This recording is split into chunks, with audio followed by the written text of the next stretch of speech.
বুকে হাত দিয়ে বলেন আপনারা খালেদা জিয়ার মুক্তি চাইছেন, একবার বলেন।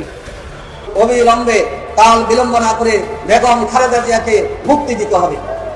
সাথে সাথে তার উন্নত চিকিৎসার জন্য বিদেশ পাঠানোর জন্য কার্যকর ব্যবস্থা গ্রহণ করার জন্য আমরা দাবি জানাচ্ছি। দেখার জন্য আসছিলাম, তার অবস্থা আমরা ওনার বিদেশের চিকিৎসার জন্য আমাদের পক্ষ থেকে আমরা দাবি জানাচ্ছি এবং ওনার যদি কিছু হয় দেশবাসী এটাকে প্রতিক্রিয়াশীল হবে এবং যে কোনো পলিসির জন্য এই সরকার এর জন্য দায়িত্ব আছে।